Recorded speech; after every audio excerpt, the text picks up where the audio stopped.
跑啊！怎么不跑了？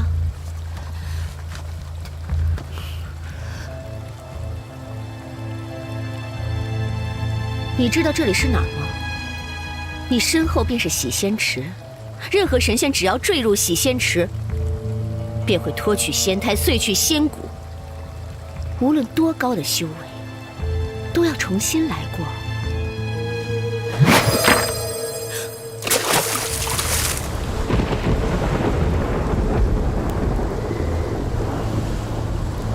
你苦修了多少年才有今日的成就？哼，几万年总是有的吧？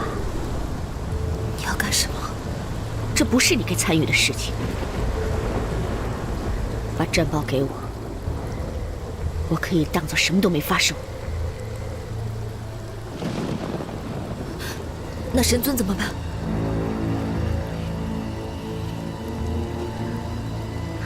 神尊不会有事的，我会亲自去药王洞求药。真的吗？我保证。我才不会信你！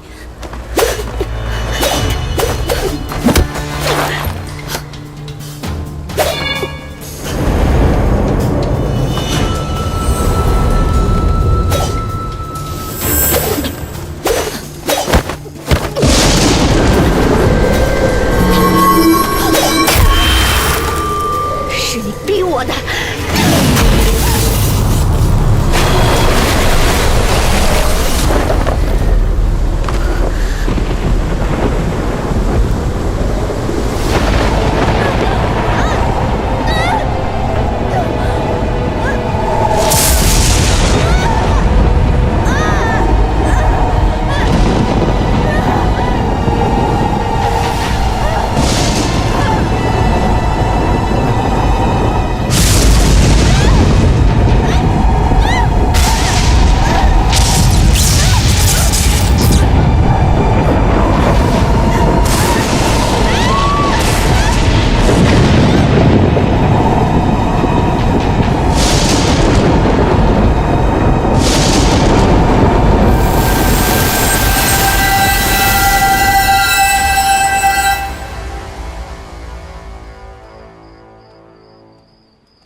青瑶医官，灵犀可在殿中？灵犀不知去了何处，暂时还没有回来。兴许又跑出去玩了。他近日总往外跑，不知青瑶医官此次前来是专程过来找灵犀的，还是要见我们家神尊啊？啊，我为神尊炼制了一些温阳丹，劳烦你带给他吧。多谢青瑶医官。若灵犀回来，麻烦你们让他到药王洞找我一趟。请上仙放心，小仙一定将话带到。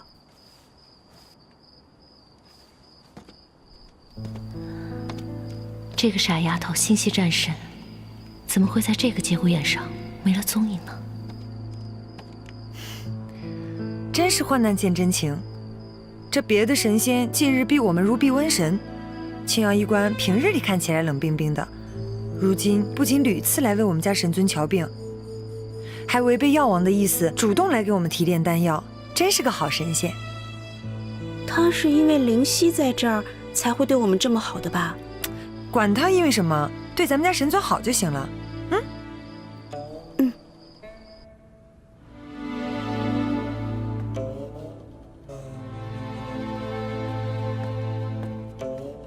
神尊，这个是药王洞青瑶医官送过来的温阳丹。你看到灵犀了吗？灵犀？灵犀到现在还没回来呢。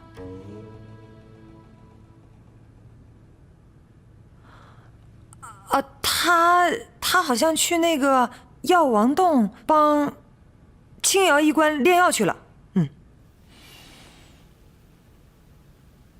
下去吧。是。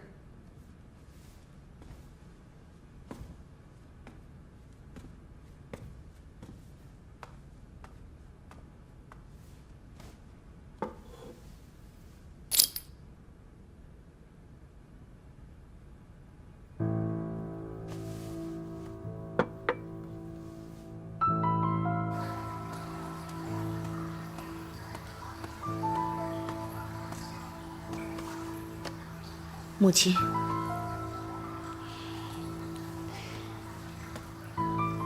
明日良辰，天雷真君会亲自前来，一众列仙一同把你哥的传心钉引入功德殿，受天地香火，万众供奉。这事儿关系到我袁家的颜面，以及日后我袁家在天宫的威望。你作为当代袁家的家主，需要早做准备，万万不可失礼。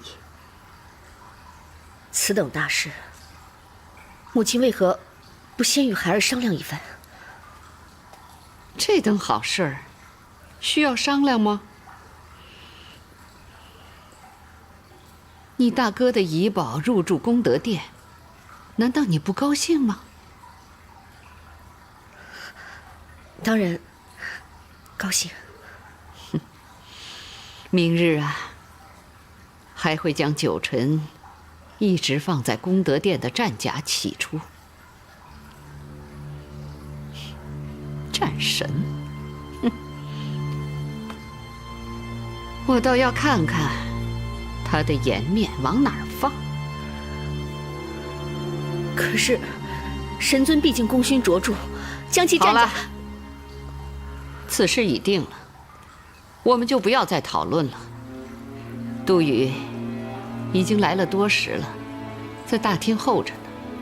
你去吧，记着，挑个吉日，赶紧把婚定了吧。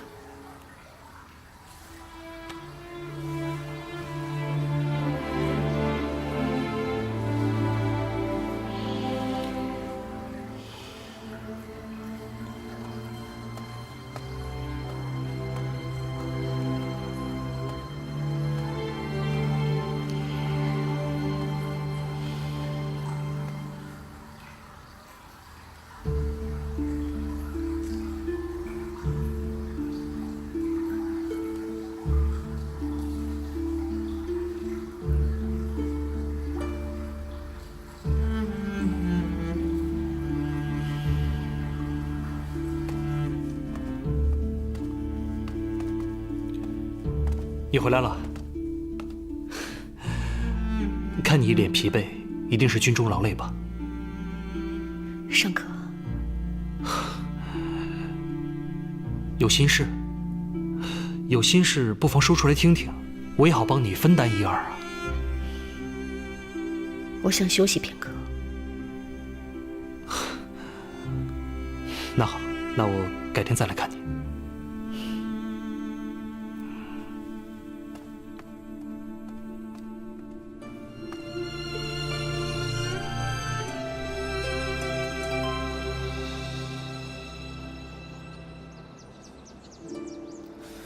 你们近日去过幽都山吗？有些年头没去过了。我日前去了一趟，变化颇大呀，险些都没认出来。我就想找人问问路，但是没想到遇见了一位俏丽的小仙子，一时没忍住，就与她多聊了几句。上神不会是又多了笔风流债吧？哎，这你可就猜错了。这位小仙子不但不为本座的风采所动，反而暗中想要让他的侍卫打杀于我。后来我打探一番才知道，她竟然是现任山灵族国主的女儿。哎，这灵月国主有这样的女儿可真够糟心的呀。也就是我，换作是别人的话，定然不会善罢甘休。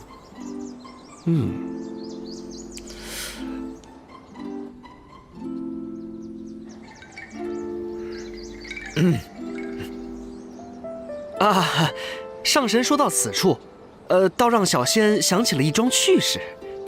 一大清早聚在本尊的浮云殿，你们都无事可做了吗？哎呀，是没什么事儿，这不是闲暇之余特来探望师兄吗？今日是元征遗宝入住功德殿的日子，你们身为他生前的袍泽，不应该去观礼的吗？嗨，哪有什么可看的呀？想当年神尊把元征操练的哭爹喊娘的，他痛哭流涕的样子，我们都见过了，一件仙宝而已，不值得一看。说得好，韩章，你刚刚讲的那个趣事是什么呀？说来听听。就是凭什么幻想神尊的龙牙战甲，啊，换上元征的传心钉？那是功德殿，不是英灵殿，这不有辱神尊吗？他天雷老儿欺人太甚了。你要是有本事，也让自己的仙宝入住功德殿，本尊定为你庆功。灵犀回来了吗？还没有。13呢？一大早便出去了。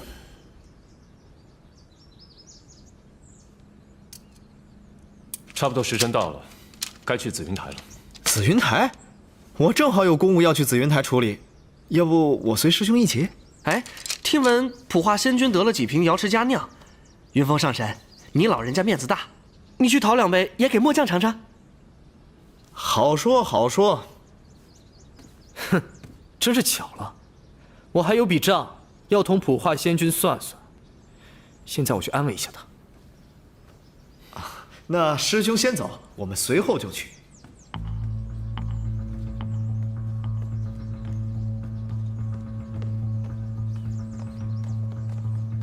神尊，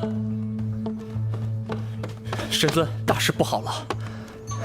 何事？13他今天早上怒气冲冲地闯进功德殿。他去那儿做甚啊？他说，谁要是敢动神尊的龙牙战甲，他就活劈了谁。这没一会儿的功夫，他已经劈倒了20多个天宫礼官，掀翻了2座偏殿。紫光已经带兵过去了。好13，决战的时候到了。神尊，只要你一声令下，属下立刻把天雷老儿抓下来，给你下酒喝。胡闹！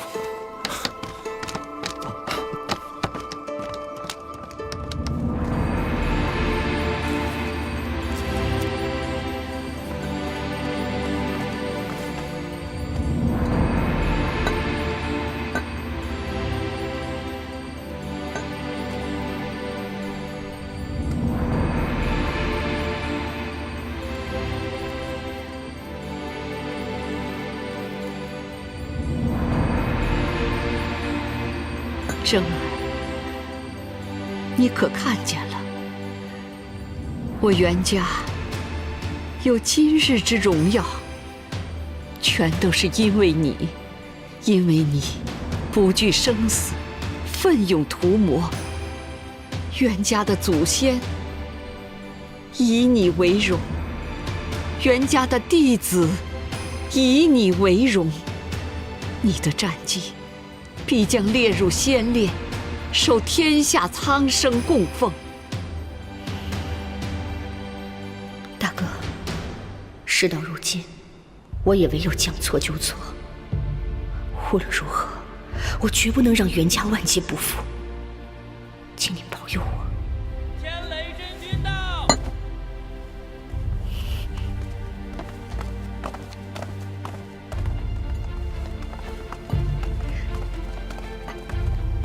老身见过真君。不必拘礼，请天君法旨。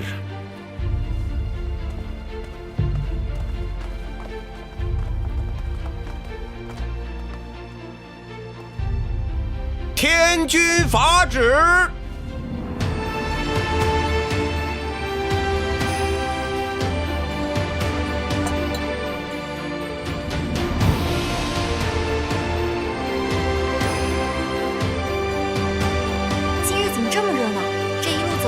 似乎有很多仙家都是赶往袁家的。元征战将好厉害，怡宝竟能入住功德殿，咱们天宫可是许久没有如此盛世了。青瑶医官，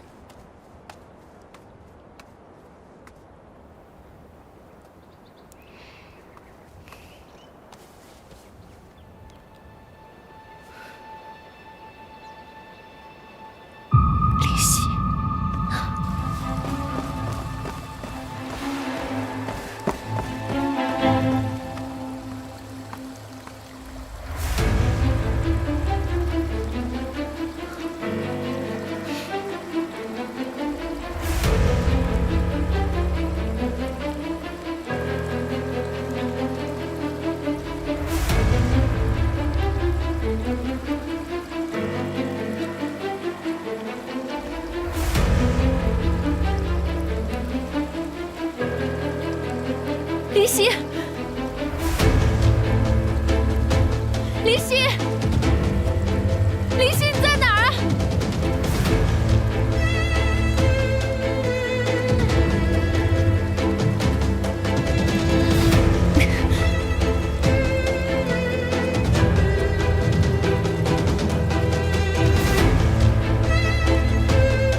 多谢真君，真君对我袁家的恩德，老身永记在心。可惜呀，可惜本座不是战神，不能以战神的名义将旧部遗宝放入功德殿，这对元正来说不够庄严。真君说哪里话？真君统领天宫战部5万余年，英勇奋战，这功绩谁人不知啊？可惜我儿福伯不能在真君的帐下听差，不过这次由真君亲自为他主持大典，也是不枉此生了。袁老夫人，你太客气了，这是本座应该做的事情。元正将军在天宫的功绩有目共睹，这是不可以抹杀的。我儿死得不明不白的，真君啊，日后我袁家还需你多多帮扶。好说，眼下还是以元正将军的功德大典为重。袁老夫人，请随我一起将攒心钉送到功德大殿。正当如此。好。放开我！放开我！放开我！走！背后施阴招，算什么东西？为何喧哗？启禀真君，这个家伙强闯功德殿，伤了一票礼官不说，还毁了2座偏殿。属下将他前来，请真君发落。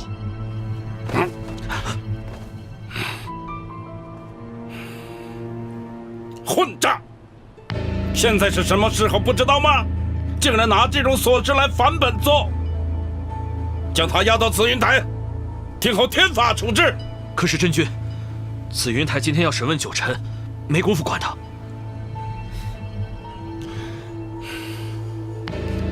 将他押到一边，等候处置。是。放开我！背后施阴招，算什么男人？闭嘴！你有本事放开我，我们再来打过。你别太猖狂了。你们要将元征的遗宝迎入功德殿，我不管；要将我家神尊的龙牙战甲拿下来，我也随你。这样恩怨不分的功德殿，我们也不稀罕。但是你必须要将战甲给我送回来，恭恭敬敬的给我送回来。你们如果敢随意践踏我家神尊的宝甲，侮辱我福音殿，你13爷爷我就跟你拼命！臭丫头，你还真以为本将怕你啊？臭丫头！老子在战场厮杀的时候，你还不知道在哪玩鸟呢，小子！你好了，把他压下去。是。副13，13，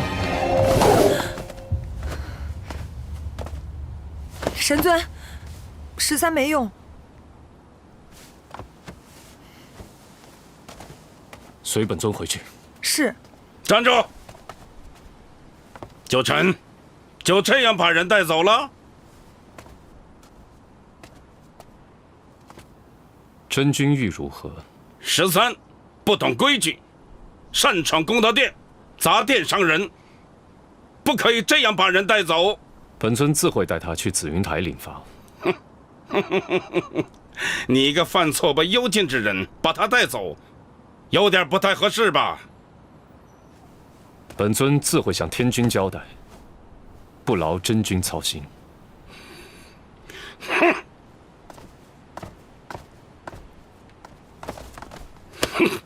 慢着！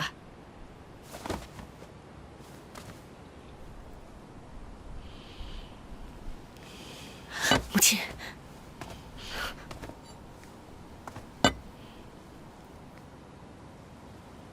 ，9臣上神。今日承蒙天恩，我儿的遗宝入住功德殿，乃是我袁家的大喜之日。老身听闻，上神今日也要到紫云台受审。既然你我有缘在此相遇，老身想要问一问。你说。老身问一问，我儿元征是不是上神所杀？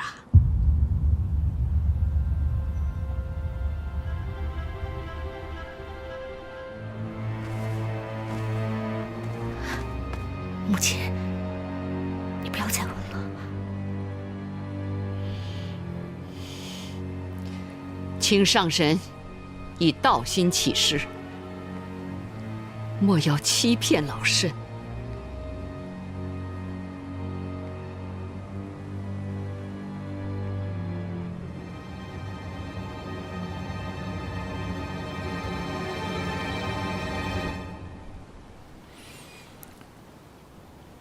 是。什么？怎会如此？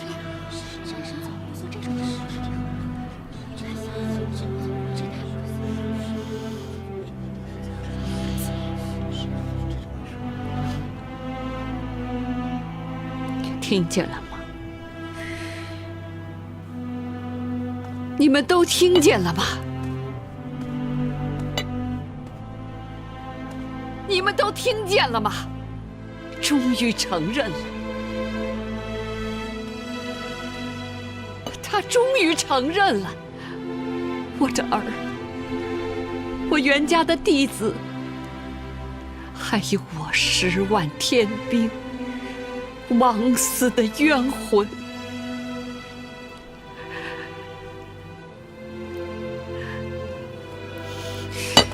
九臣，数万年了，我袁家男子不惧生死，上阵屠魔，护苍生于太平，保6界于平安。你身为战神，杀我孩儿，屠我族人，害死了天兵，躲在长生海，你跑了5万年，此等仇恨，我岂能再容你？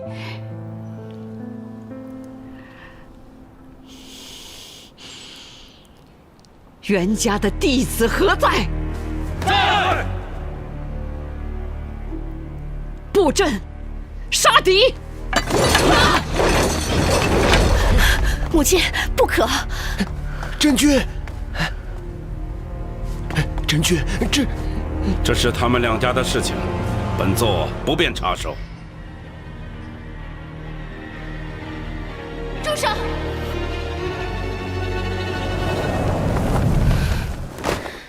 神尊，这是怎么了？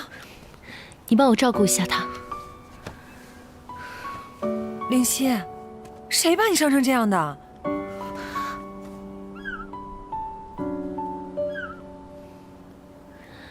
神尊，灵犀元气大伤。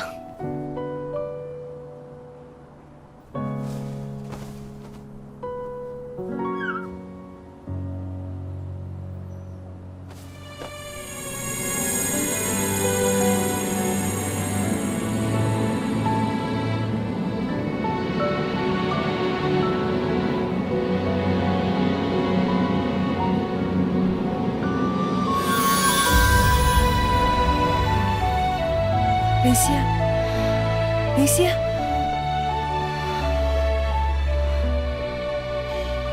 站住！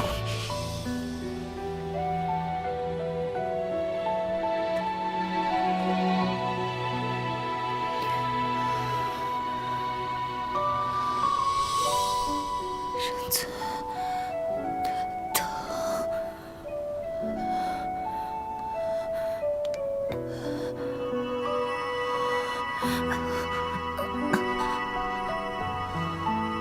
灵犀，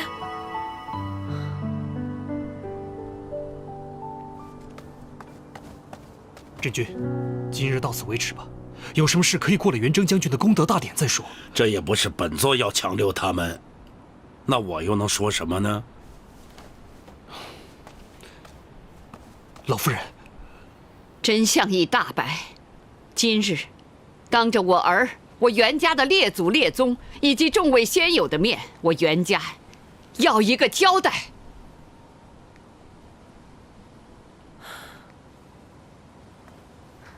母亲，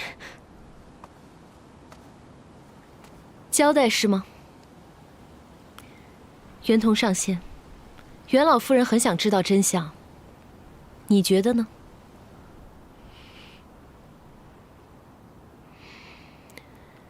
既然这么想知道真相，那就睁大眼睛，好好的看清楚了。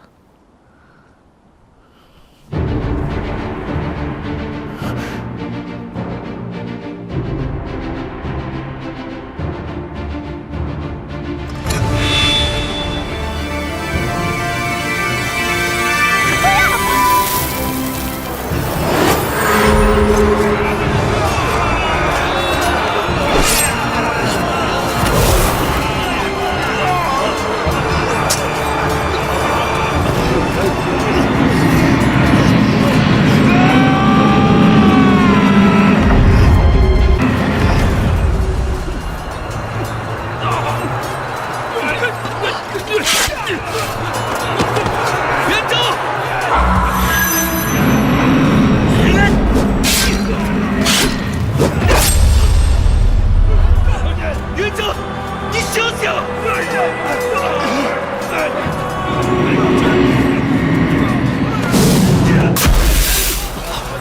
主席！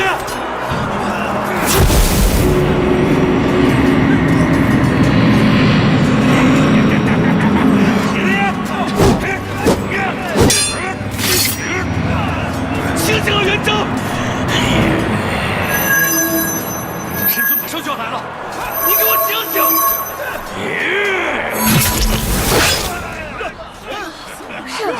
怎么这怎么回事？对呀，怎么了？这太可惜了，这绝不会是真的。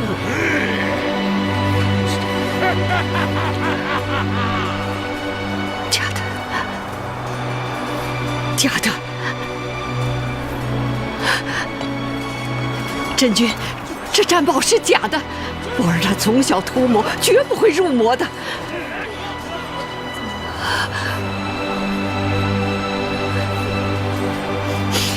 童儿，你相信你哥哥，他绝不会入魔的。童儿，去跟他们说，你哥哥他绝不会入魔的，这是假的，假的。神尊，神尊，你一入魔，都是我的错，是我连累了这么多天兵天将。我元正死不足惜，我只求神尊可以替我照顾好袁家老少。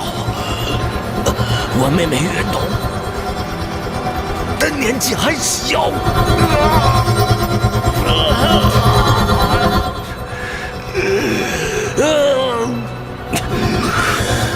我绝不能留你，你放心，我会保护你的家族，行人之事不会让任何人知道。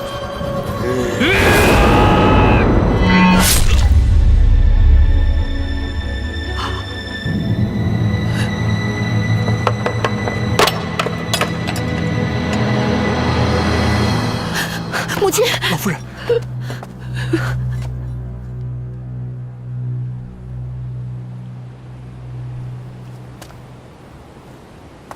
是真是假，你自己心里清楚。神尊自归来的那一日起，便决定担此罪，保你袁家。是你们自己咄咄逼人，将自己逼上了绝路。青瑶医官，此事已了，我们回去吧。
一会儿再找你算账。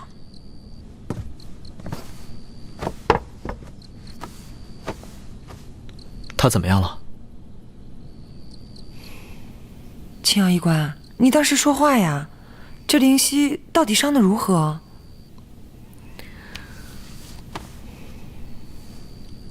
外伤虽多，但没有大碍，细心调理即可。可这内伤就麻烦了。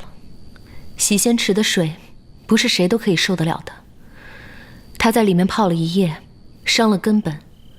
若是调理不好，这辈子怕是只能止步地仙，再无晋升的可能了。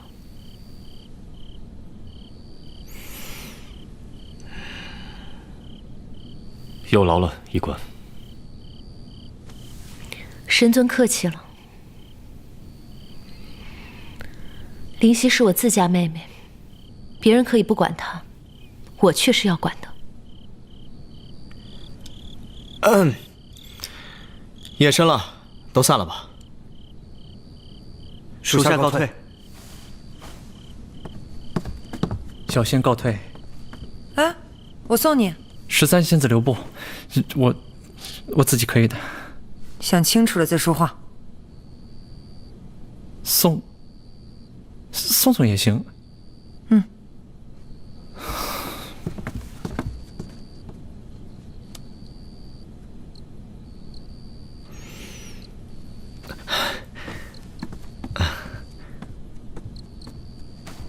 青瑶医官，我送你啊。我不走，我要留在这里照顾他。哎，这里是浮云殿，有13、花烟，还有我师兄照顾他呢。放心吧。云峰上神是不允许我留在浮云殿吗？若是这样，我可以带我师妹回桃林休养。哎，当然不是了。你看，我是有重要的事要跟你商量，哎，很重要的事情。嗯。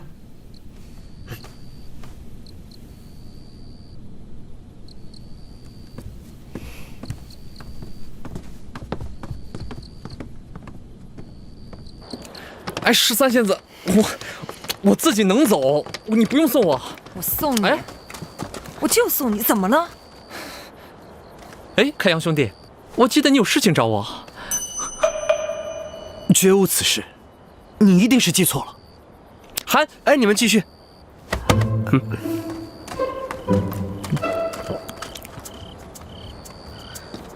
青瑶医官，青瑶医官，青瑶医官。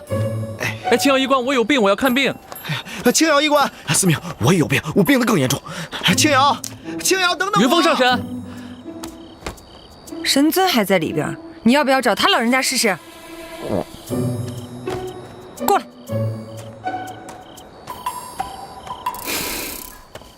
哎呀，青瑶医官，请留步。上神有何指教？指教谈不上，只是不忍见你就这么满是怨气的离去。上神有话不如直说。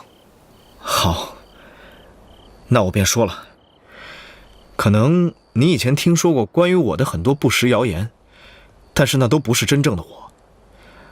还好，现在还有时间。还好，我还可以让我们重新认识。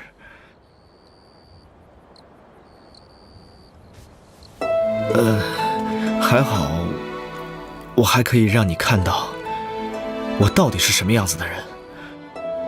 就拿这次的事情来说吧，今天我看到你心有怨气，灵犀的事，我师兄也。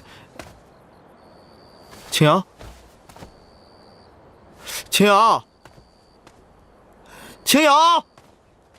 今日在功德殿外，你明明看见我被人欺负，为什么不救我？我救了呀，我去报信儿了。报信儿？那是男人该做的事儿吗？你都打不过他们，我就更打不过了。这不报信儿，如何救你啊？我若看见你被人欺负，我定会想也不想，立刻出手。这做人做事得讲求方法策略，这明知道打不过还要打，那不是傻吗？那不是傻，那是因为喜欢。以前你不是这么对我的，当年如我有难，你必定想也不想立刻出手。我知道你不接受我，除了因为我以前是男娇让你心有别扭，更多的你是怕遭人耻笑。其实不仅仅是你，想必旁人也是如此。就因为这样，我们教人一族大多都只能族内通婚，男教还好，像我这样的女教，要想在外族寻求一段美满的婚姻，简直是难如登天。这就是命，我早该认命的。其实不是这样的。当真？你并没有瞧不起我？当然没有。那你为什么就不能就……主要是我们不合适。哪里不合适？我们哪儿都不合适。你说出一条。我们身高不合适。我们每次并肩同行，我的压力都很大。每次我跟你说话，我都仰着头，我很累的。都是借口。你就因为我以前是男教，可是我都说了，我现在是女教。这不是男女就合适的。那如果是这样的话，你为什么不喜欢云峰上神呢？他也是男的呀。他是个花心大萝卜。那开阳，我跟他一起同里洗过澡。韩章呢？哎呀，他娘们唧唧的。那倒是。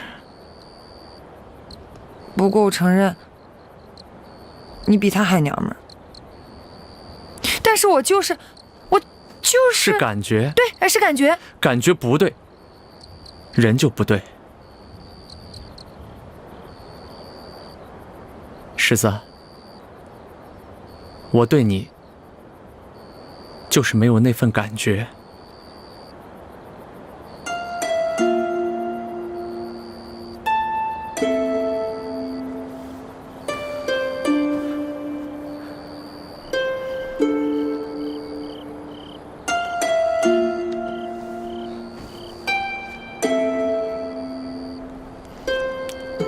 其实我们还是可以做回朋友的，像以前一样，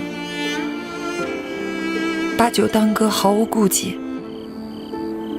你还能做到吗？应该能吧。这一切都是命。如果我一开始就化为女娇，第一次在你面前出现的时候就是个女人，想必就没有今天的种种了。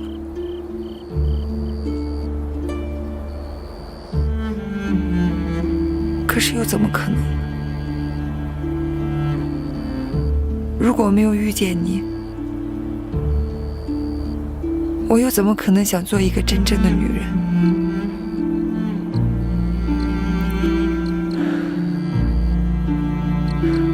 我自幼无父无母，一个人在大海里长大，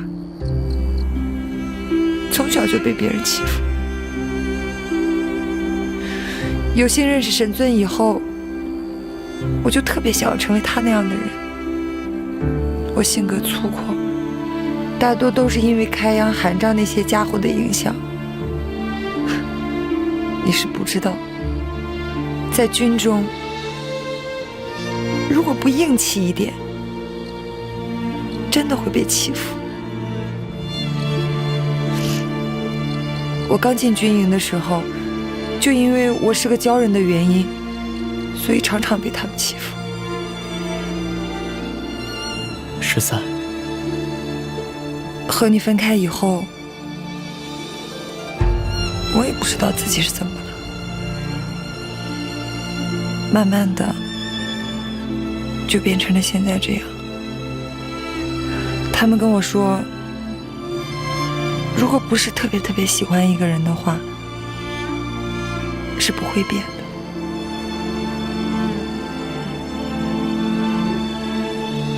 思明，我想，我应该就是特别喜欢你。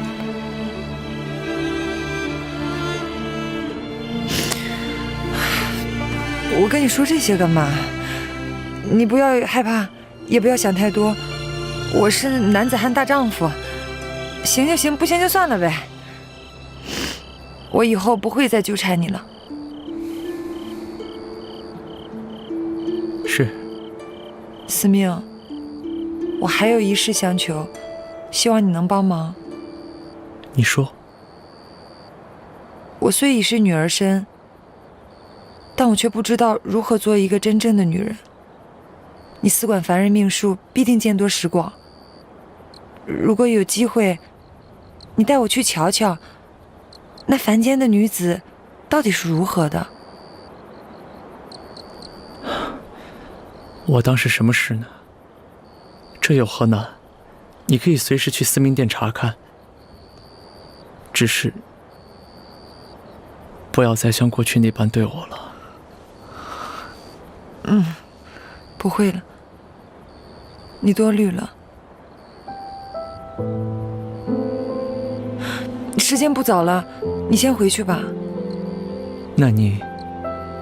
我想一个人静静。那我走了。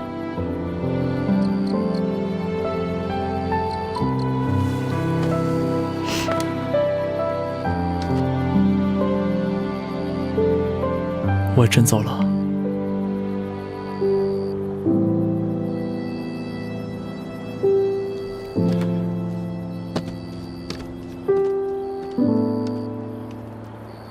司命，司命，你还在吗？司命，你走了吗？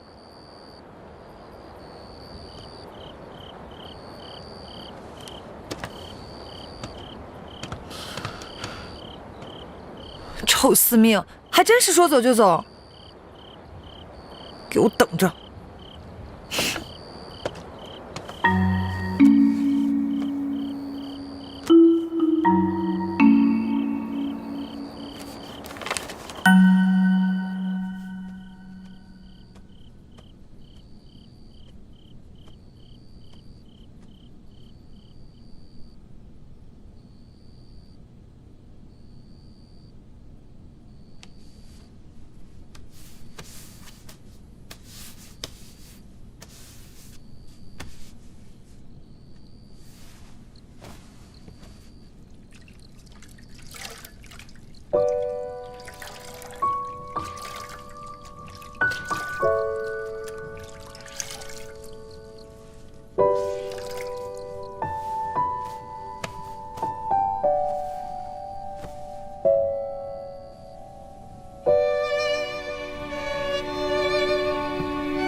禀告神尊，东海杜宇求见。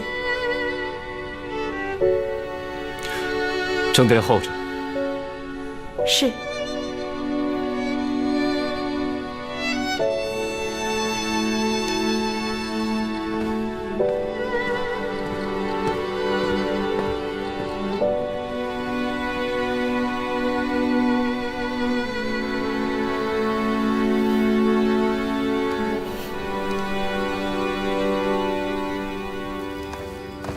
杜宇见过神尊。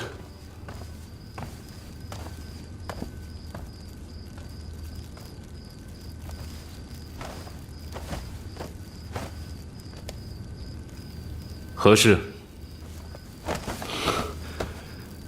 请神尊出手，救救袁统，救救袁家。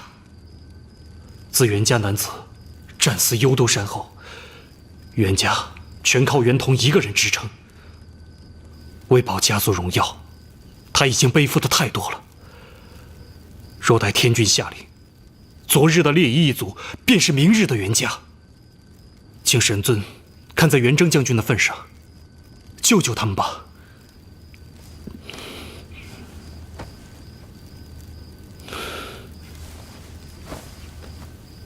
本尊问你，你要实话实说。是。当年的事，你与袁统早已知晓了，是不是？是。神尊刚醒过来的时候，袁统就拿着袁征的家书想说明一切，为你恢复名誉。是小仙拦住了他，是小仙自私，想着以神尊的功绩地位是可以扛过去的。可袁家……神尊，千错万错，都是小仙的错，请你大发慈悲，再救袁家一次吧。你之前宁愿被禁足受审，也不愿吐露实情，不就是想保护袁家吗？事到如今，能救袁家的就只有你了。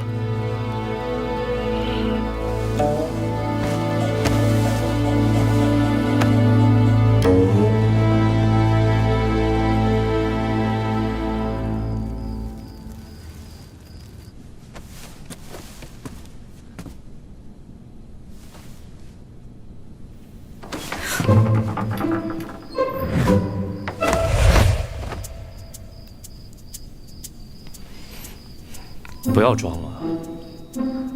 神尊，你看到了？嗯。哎呦，疼！啊，胳膊疼。还装？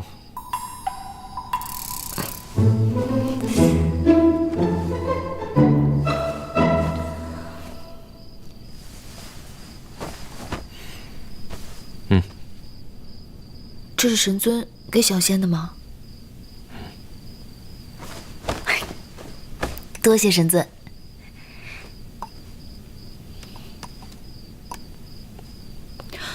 神尊，你那么小气啊，就1枚。这紫气东来丹10万余年来，本尊只得3枚，1枚用于晋升上神，1枚用于神魔之战，此乃最后1枚。这么珍贵啊！那小仙收下。吃了吧，对你身体有好处。神尊给的药，小仙要留着慢慢吃。药呢？是。现在就吃了。你以为洗仙池是好玩的地方吗？这次能活着回来，算你命大。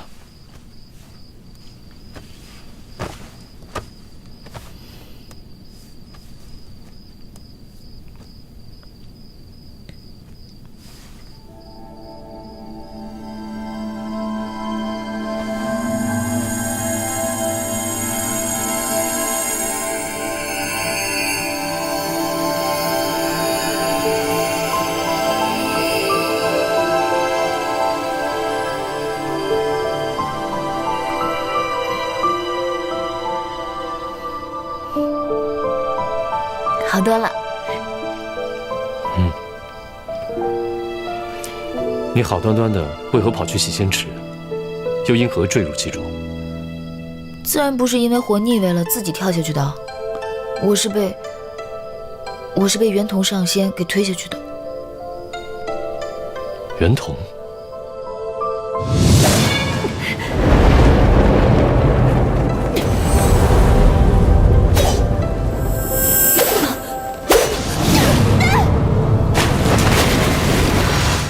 他要你便给他，何必跟他拼命？你一个小小地仙，不知道自己对上他没有胜算吗？我本来也是要把那战报给烧了的，可是他偏要抢，他抢我就偏不想给他。我就是觉得神尊为了这样一个人，饱受非议，很不值得，很委屈。你为这件事死了，便值得了？我当时也没有想那么多。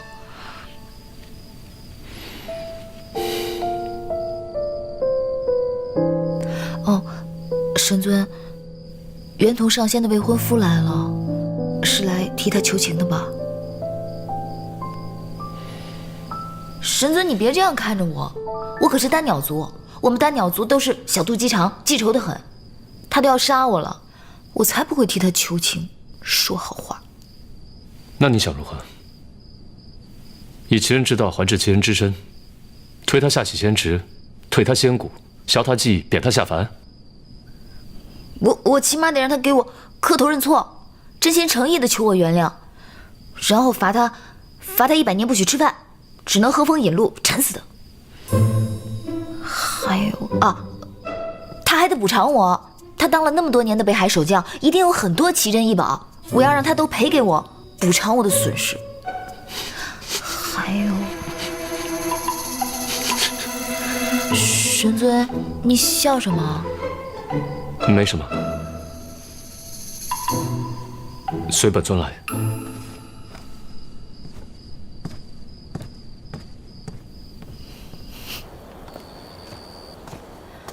神尊，我们这是去哪儿啊？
袁同拜见神尊。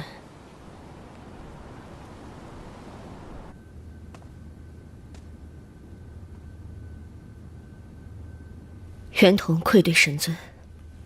你为保家族不衰，藏下元征家书，隐瞒战报真相，这一切，本尊都看在眼里。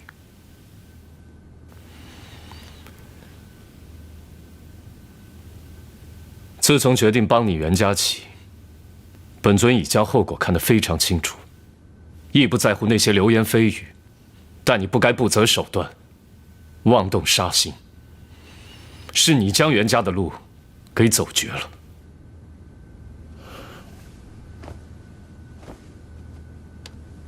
袁同有罪。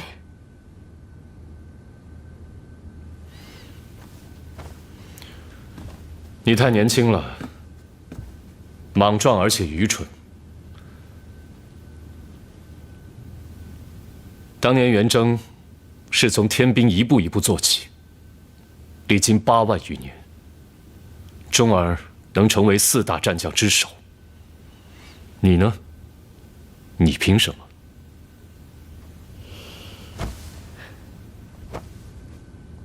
袁同羞愧。这5万年来，你空座其位，连半点都没学得天族战将该有的责任以及气度。今日，本尊要废你5万年的修为，你可服气吗？任凭神尊处置。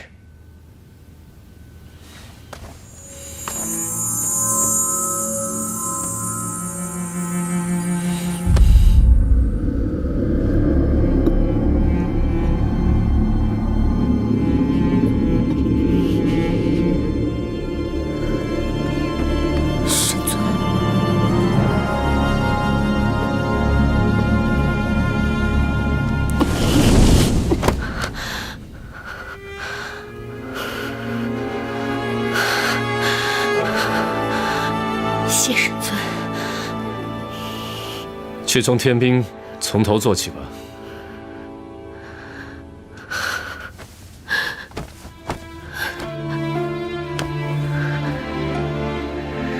神尊不驱赶我族，还将我留在军中。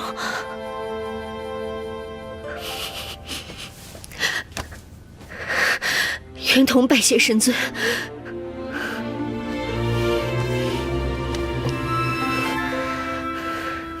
你还欠他一个道歉。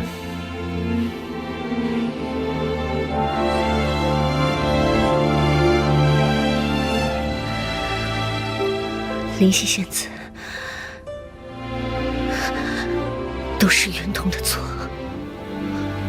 还要罚你这100年间不得吃饭，还有之前坐镇北海所得的奇珍异宝，都要给灵犀，当做你伤害她的补偿。是。走吧。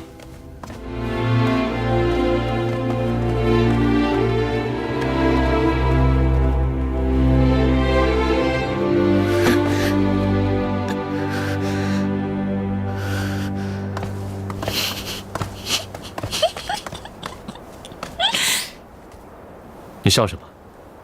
没笑啊。多谢神尊为小仙讨回公道。本尊惩治袁同，乃公事公办，与你何干？哦。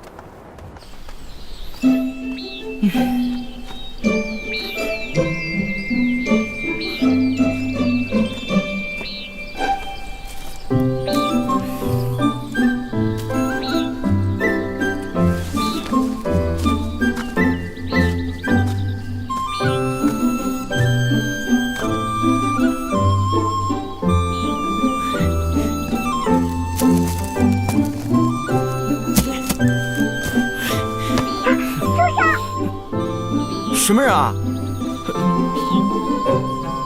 说让你住手啦！到底什么人啊？藏头露尾，宵小之辈，给我出来！谁藏头露尾啦？我不就站在你面前吗？啊？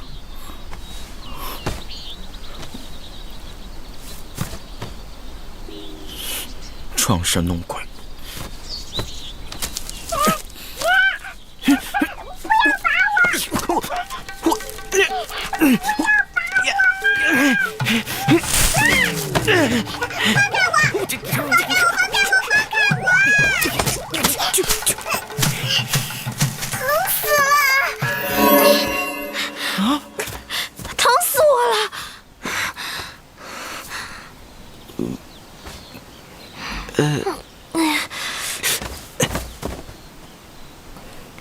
刚刚是你在说话？当然是我。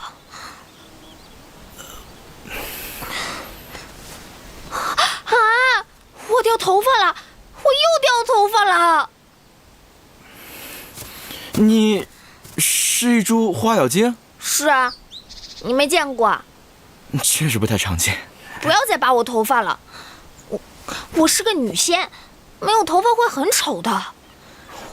我都快被你们拔成秃子了。算了，反正都掉了，送给你吧。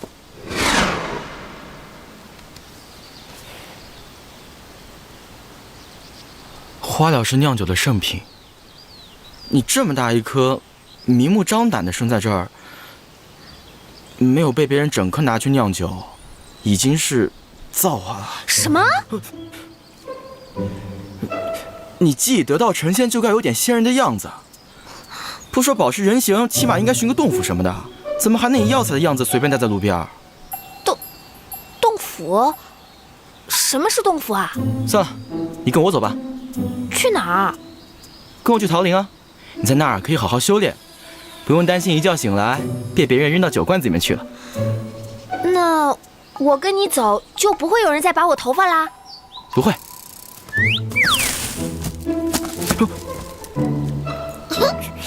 回家喽！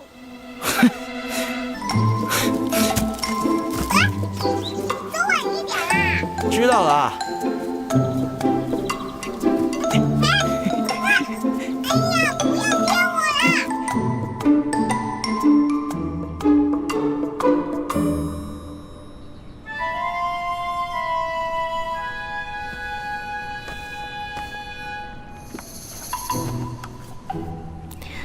这是正阳香，取正阳之火炼制而成。它气质清雅，蕴含温阳之气，常燃殿中，可减神尊寒疾之苦。多谢。分内之事，青瑶医官，本座有一事不明，还望医官点拨。上神请讲。敢问医官，我师兄服此药也有些时日，为何寒疾反复发作呢？冰冻3尺，非一日之寒。神尊长眠长生海5万余年，所受寒气之重，不是区区几瓶丹药就能化解得了的。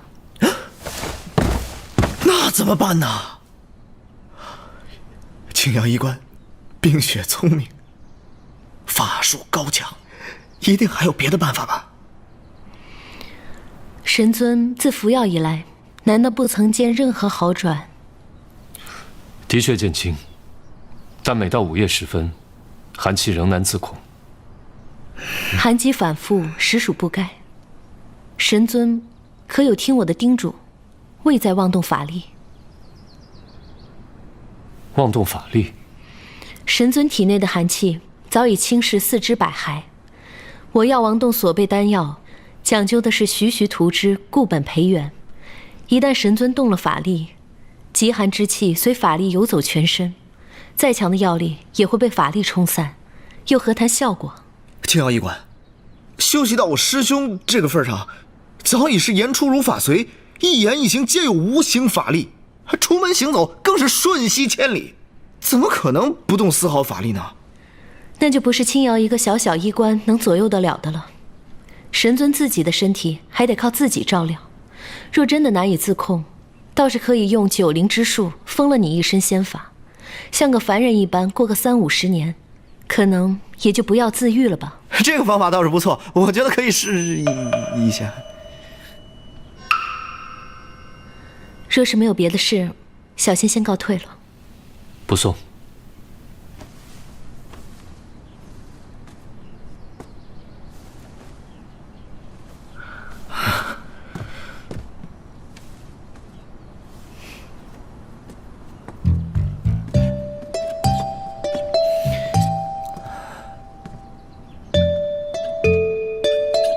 师兄，大事不好了，我陷入了刻骨铭心的爱恋之中，已是泥足深陷，无法自拔了。我有个计划，师兄，你帮我听一下。师兄，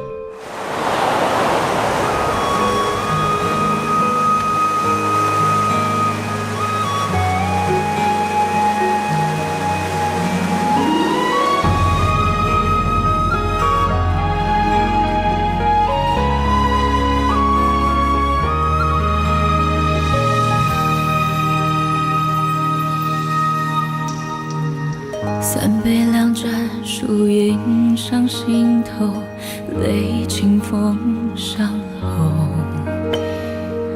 三言两语将时光倒流，一瞬间看透。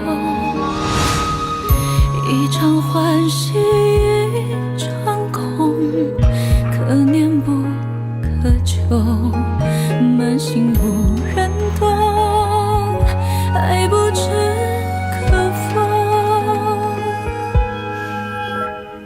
结发为夫妻，恩爱两不疑，欢愉在今夕，宴晚及良时。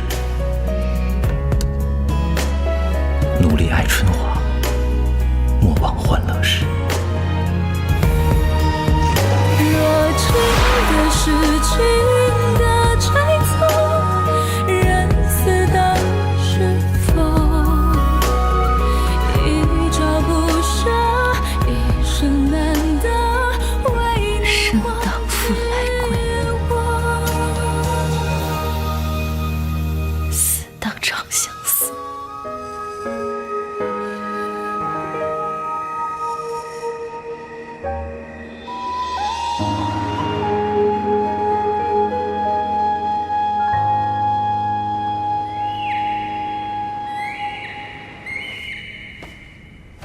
九臣拜见天君。九臣，你的身体如何了？你那寒疾治得如何？已无大碍，多谢天君挂心。起来吧。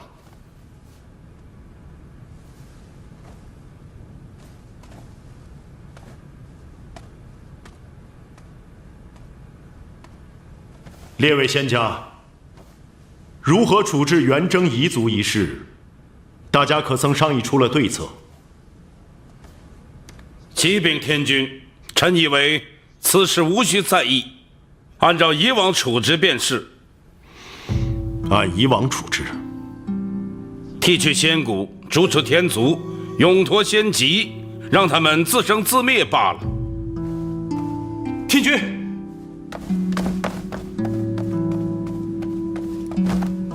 启禀天君，元征虽有过错，但是毕竟曾建功于我天族，更何况袁同将军数万年来兢兢业业，有功无过，只因其兄一人的过错便惩处一族，实在不该，还请天君法外开恩。